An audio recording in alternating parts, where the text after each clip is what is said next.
Hi everyone. आजकल नौकरी मिलना इतनी बड़ी समस्या नहीं है।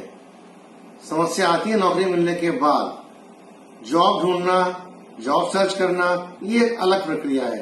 लेकिन जॉब मिलने के बाद जो परेशानियां आती हैं, जो आपको गाइडेंस चाहिए, वो ज्यादातर अवेलेबल नहीं है। क्यों नहीं है? क्योंकि हर आदमी का उसके बाद अपना स्वार्थ सिद्ध करने की प्रक्रिया शुरू हो जाती है। Now you try to understand that once you get a job, you leave your company, you join another job, there you go and you find वो जॉब आपके मतलब का था ही नहीं।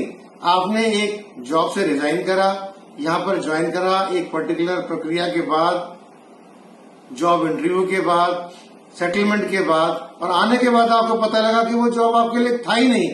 इन चीजों को कैसे जज किया जाए? इन चीजों को जज करने के लिए हमेशा कोई ना कोई गाइडलाइन होनी चाहिए। फिर दूसरी बात, आपने जॉब ज्वाइन किया, जॉब ज्वाइन करने में बात पहुंचे, आप पता लगा वहां पर जो सैलरी स्ट्रक्चर आपने मांगा था, जब उसका ब्रेकअप मिला, ब्रेकअप मिलने के बाद आपको लगा कि आपकी ग्रॉस सैलरी तो बहुत कम हो गई और नेट तो और भी कम हो गई। एक और प्रॉब्लम, आपने कंपनी ज्वाइन की, ज्वाइन करने के बाद आपको एक बहुत अच्छी सैलरी मिल गई, आपको डेजिग्नेशन मिल गया। वहां जाने के बाद आपको पता लगा कि वो लोग छुट्टियां देते ही नहीं है, संडे की छुट्टी भी एहसान कर करके देते हैं।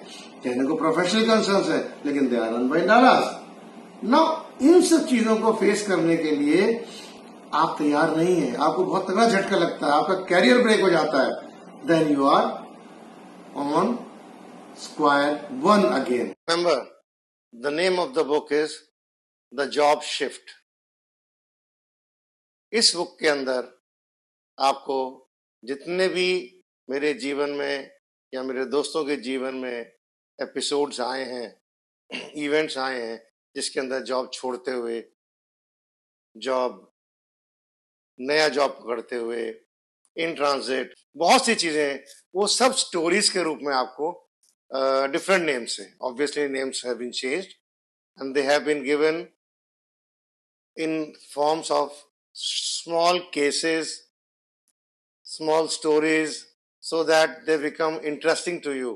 आपको ऐसा महसूस होगा कि as if you are in that story, आपके साथ भी कुछ बीता होगा, लेकिन समाधान नहीं होगा। यहाँ पर आपको समाधान के साथ साथ गाइडेंस है आपको, और you will be very successful in taking the right decision or changing a job. So please read this book and learn something from people like us who have already faced 40 years in the industry, academics and business also. अब एक बात और बड़ी important है, resign करना भी एक बहुत बड़ी कला है। आप रिजाइन करते हैं, 30 डेज का नोटिस पीरियड आपको मिलता है। आपको 30 डेज के अंदर छुट्टी नहीं ले सकते आपको पूरे 30 डेज देने, except the holidays in between. 30 days में आपको हैंड ओवर चार्ज, अपने पुराने काम निपटाने वगैरह होते हैं, इसी वजह से नोटिस पीरियड मिलता है।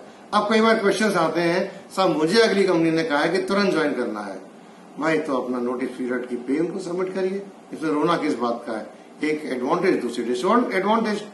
अब आते हैं बात कि आपको अगली कंपनी ने बुलाया है आपको 1 महीने बाद, नोटिस पीरियड आपका 3 महीने का था।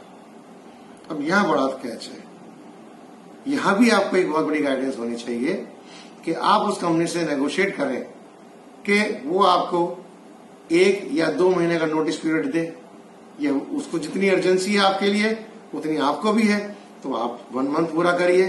1 मंथ का नोटिस पीरियड अपनी जेब से दीजिए। मैंने किया है, मेरे साथ हुआ है, मैंने इस किताब के अंदर मेंशन किया है ये बात। ये भी एक बहुत बड़ी इंपॉर्टेंट चीज है। एक होता है टर्मिनेशन, एक होता है रेजिग्नेशन। रिटायरमेंट की बात हम यहां नहीं कर रहे हैं। टर्मिनेशन के भी रूल्स अलग होते हैं, वो भी मैंने इस किताब के अंदर दिए हैं। अब आप कहेंगे कौन सी किताब? ये किताब है वो जो मैंने इस बार पब्लिश की है। इस किताब की पब्लिशिंग के लिए स्पेशली मैंने अध्ययन पब्लिशिंग हाउस को चुना है, और इस किताब के अंदर आपको सभी समस्याओं का समाधान मिलेगा, सारे क्वेश्चंस के आंसर्स मिलेंगे, जिन क्वेश्चंस को आप मन में संजोए रहते हैं। बहुत से डर हैं आपके बहुत सी आपके अंदर एक एप्रीहेंशन है कि पता नहीं मैं छोड़ के जाऊंगा तो पिछला जॉब वाला मेरे साथ क्या करेगा। अरे भाई, ऐसा भी हुआ है, आपने जॉब ज्वाइन करने के लिए लेटर आपको मिला नहीं, आपने यहाँ रिजाइन कर दिया एंथुसियाज्म में, वहां वालों ने आपको रिफ्यूज कर दिया, आप बीच में लटके रह गए। ऐसा भी नहीं करना है, इसके बारे में मैं आपको ज्ञान दिया है। और एक सबसे बड़ी बात यह है, रिजाइन करने के बाद एक बहुत बड़ा ऑप्शन है, वो है सेल्फ एंटरप्रेन्योरशिप का।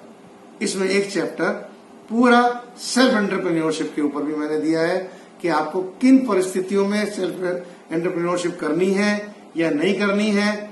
To become a self entrepreneur you need skills, and not only skills, you have to have patience. The gap, the gestation period has to be filled. आपको सारी चीजें अपनी जेब से करनी है, कोई छुट्टियां नहीं मिलती है आपको, बहुत सारी चीजें इस तरह की हैं।